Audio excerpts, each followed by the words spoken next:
New Zealand's Prime Minister just announced her resignation in what many are calling unexpected. Critics are calling into question why the news regarding President Biden's secret document fumble was kept under wraps until after the midterm elections. And the White House is now considering bringing back the mask mandate, even though President Biden himself has said that the pandemic is over. Also, it was just a matter of time, but journalists have finally caught up to Pfizer CEO to ask him a few questions mainstream media would never ask him. Okay, so which one of these updates caught you guys off guard the most? Now, if you ask me, I would like to know exactly why we're getting a part 2 of the truth being hidden before an election, an important election at that. Now, before I continue, please just take a second, drop a like for the video. I totally appreciate that. And if you're in need of your daily dose of the truth when it comes to what's actually going on in Washington, D.C., our economy, Social Security, SSI, SSDI, SNAP and EBT, the stock market, the housing market, and everything that affects our lives, our families, and our bank accounts, go ahead and subscribe to the channel.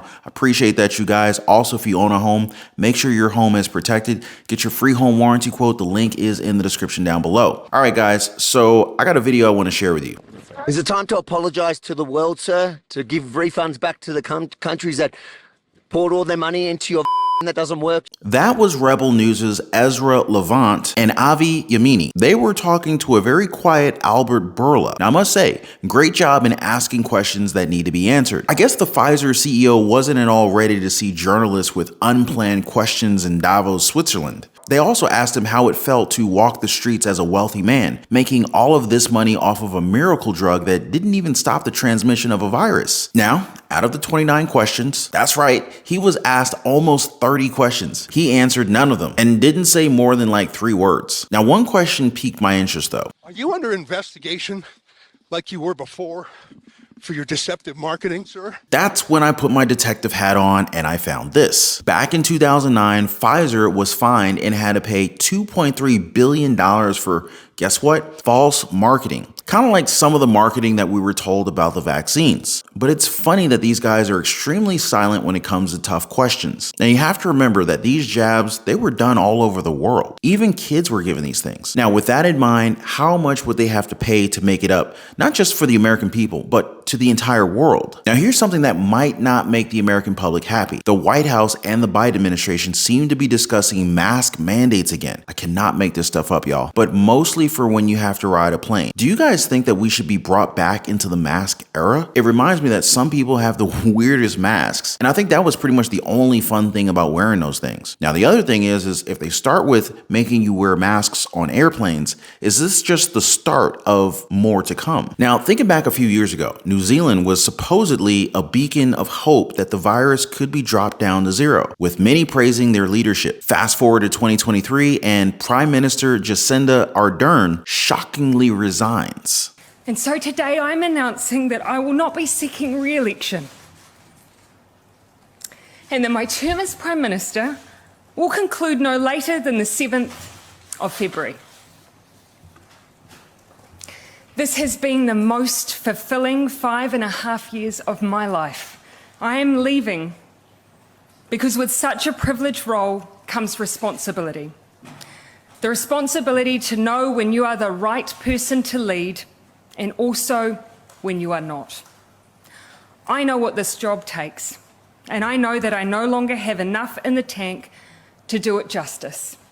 It's that simple. So a politician who can openly admit that they are no longer fit to serve office? That's, well, I don't even know how to describe that. It's unheard of in this part of the woods. Former President Donald Trump has sounded off on the tax issues of President Biden as he was questioned why Hunter Biden was paying his father rent money. According to Trump's post on Truth Social, quote, was Joe Biden really paid $50,000 a month by Hunter for a house that's worth comparatively very little? Who actually owns the house? This is just the beginning of one of the greatest political and money laundering scams of all time. However, don't know whether or not the rigged and corrupt fake news media will want me to report on it. They'd rather report on a 75-year-old Trump employee who did not pay tax on the use of a company car or apartment. Few people do. Never charged before. End quote. Now I went ahead and checked the rent within the area online and found that most listings were under $3,000 a month. So this begs the question, what kind of house would cost almost $50,000 a month to rent? Now what What's fishy is the timing of all this, given that President Joe Biden is about to announce his bid for re-election in 2024. It also goes out when the president is facing scrutiny for keeping top secret documents, finding out days before the midterm elections, and, mind you,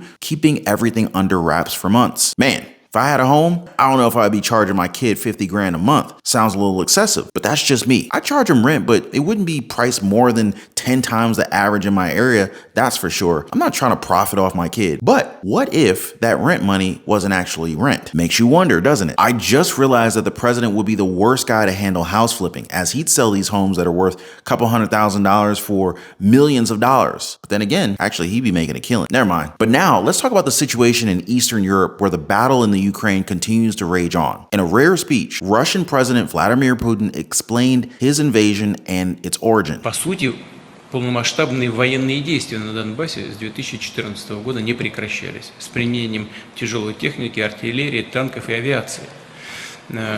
Это все происходило. Все, что мы делаем сегодня, в том числе и специальная военная операция, это, как я уже многократно говорил, попытка прекратить эту войну.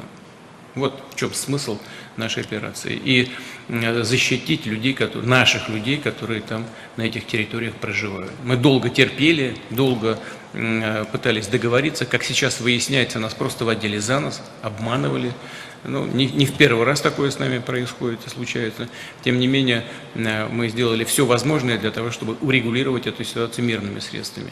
Basically, Ukraine has been attacking the Donbas region for some time, even attacking their own people, and this is Putin's way of justifying this war, to protect Ukrainians in that area from their own government. I don't know, I'm just reporting the news, guys. Now, I guess the war in this area has gone on long enough that Putin was able to connect the dots for us so as to give us the reason as to why all this is happening. Now, if gas prices go up, I can give you one of the reasons as to why that's happening. Oil demand expectations are shooting upwards because China, the world's second largest economy, has just loosened their policy regarding lockdowns. Now, I guess that means more bad news for American households who are barely holding up as it is. Layoffs are still occurring on the daily, and money-making opportunities, they're not as easy to come by. I mean, good money-making opportunities anyway. There's more people at the checkout swiping their Visa, American Express, and MasterCard, and more people on Social Security applying for SNAP and EBT benefits. It's honestly very disheartening, but all is not lost, guys. That's not how we think. We are winners. Now, if you have the right attitude, then maybe you just need the right information. There are many ways back to financial freedom. And